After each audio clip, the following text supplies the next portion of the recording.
हरे Krishna Bhagavad Gita chapter 1 text 15 Sanjay उवाच पांचजन्यं ऋषिकेशे देवदत्तं धनञ्जयः पौंड्रं ददमो महाशंखं भीमकर्मा वृकोदरः।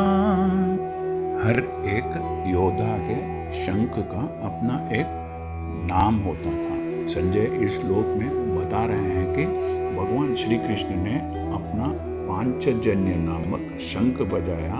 अर्जुन ने देवदत्त शंख और अति भोजी, बहुत ज़्यादा खाने वाले और अति मानवीय कार्य करने वाले, बहुत ही बलशाली ताकतवर भीम ने पौंड्र नामक शंख बजाया।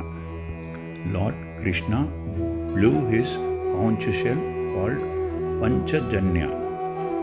Arjuna blew his the Devadatta, and Bhima, the heavy eater and performer of Herculean tasks, blew his terrific conch shell called Pondram.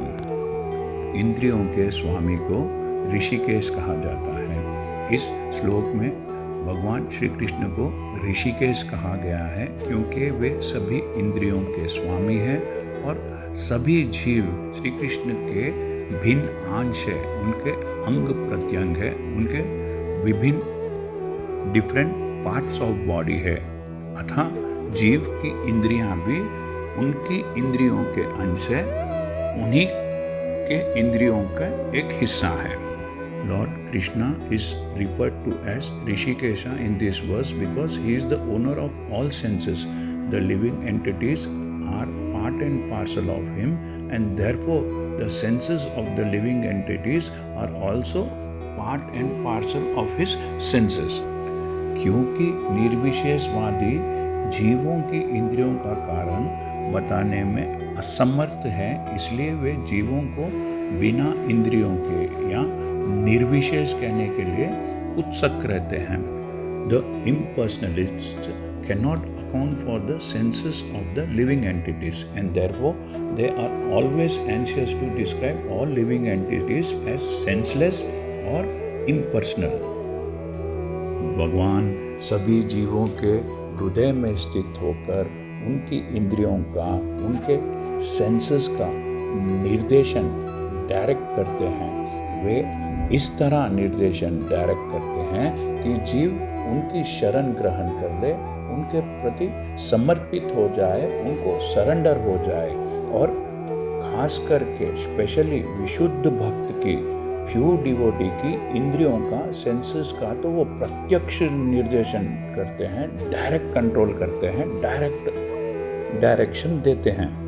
यहाँ कुरुक्षेत्र की युद्ध भूमि में भगवान कृष्ण अर्जुन की दिव्य इंद्रियों का, डिवाइन सेंसेस का निर्देशन करते हैं, इसलिए उन्हें ऋषिकेश कहा गया है। भगवान के विविध कार्यों के अनुसार, अलग अलग कार्यों के अनुसार उनके भिन्न भिन्न नाम है।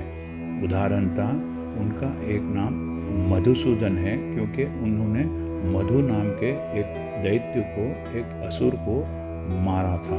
वे गायों का, काउस और इंद्रियों को आनंद देने वाले है, इसलिए गोविंद कहलाते हैं।